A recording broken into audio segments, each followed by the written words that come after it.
The art of living well and the art of dying well are one. He who has peace of mind disturbs neither himself nor another.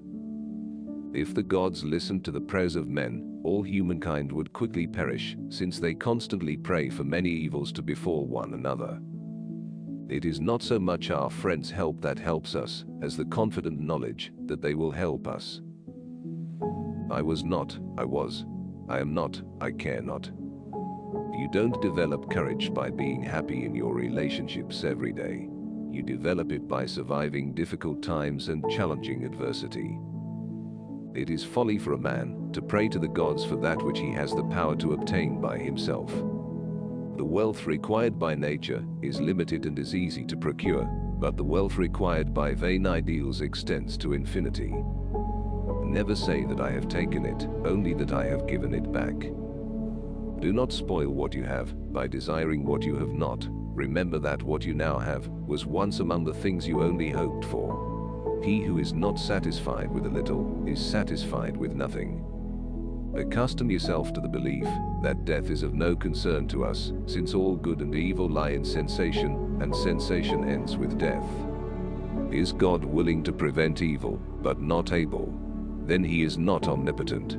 Is he able, but not willing? Then he is malevolent. Is he both able and willing? Then whence cometh evil? Is he neither able nor willing? Then why call him God? Of all the means to ensure happiness throughout the whole life, by far the most important is the acquisition of friends. Not what we have, but what we enjoy constitutes our abundance. Death does not concern us, because as long as we exist, death is not here. And when it does come, we no longer exist. I have never wished to cater to the crowd, for what I know they do not approve, and what they approve I do not know. I am writing this not to many, but to you. Certainly we are a great enough audience for each other. The true belief that death is nothing to us makes a mortal life happy, not by adding to it an infinite time, but by taking away the desire for immortality.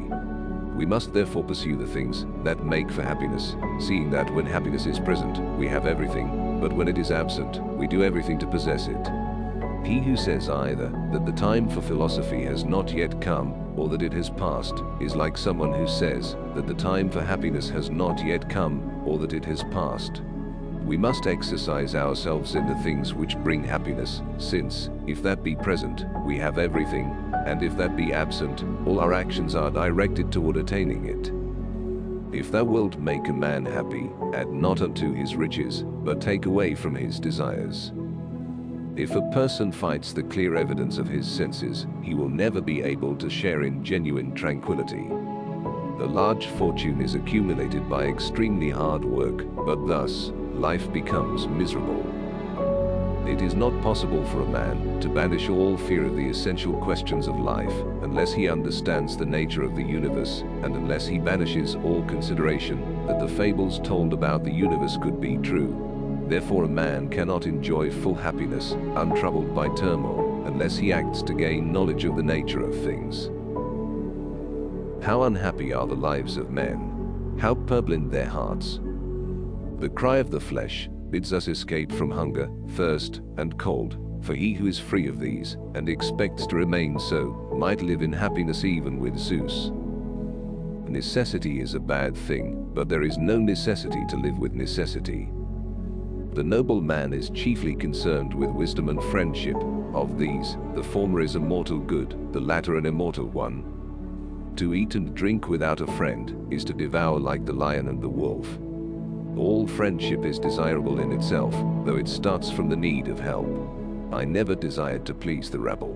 What pleased them, I did not learn, and what I knew was far removed from their understanding. We should look for someone to eat and drink with, before looking for something to eat and drink. Of all the things which wisdom acquires to produce the blessedness of the complete life, for the greatest is the possession of friendship. The blessed and indestructible being of the divine has no concerns of its own, nor does it make trouble for others. It is not affected by feelings of anger or benevolence, because these are found where there is lack of strength. The opinions held by most people about the gods are not true conceptions of them, but fallacious notions, according to which awful penalties are meted out to the evil, and the greatest of blessings to the good. Pleasure and pain, moreover, supply the motives of desire and of avoidance, and the springs of conduct generally. We must free ourselves from the prison of everyday affairs and politics. Men inflict injuries from hatred, jealousy, or contempt, but the wise man masters all these passions by means of reason. By pleasure, we mean the absence of pain in the body and of trouble in the soul. The just man is most free from disturbance, while the unjust is full of the utmost disturbance. It is impossible to live a pleasant life without living wisely and well and justly, and it is impossible to live wisely and well and justly without living pleasantly. It is not so much our friends' help that helps us, as the confident knowledge that they will help us. Moral freedom and determinism are by no means incompatible. Not what we have but what we enjoy constitutes our abundance. Against other things, it is possible to obtain security, but when it comes to death, we human beings all live in an unwalled city. When you die, your mind will be gone even faster than your body. We have all seen fires die down from lack of fuel, and lights obscured or blacked out by objects coming in front of them. Empty is the argument of the philosopher, which does not relieve any human suffering. The greater the difficulty, the more the glory in surmounting it. Misfortune seldom intrudes upon the wise man. His greatest and highest interests are directed by reason throughout the course of life.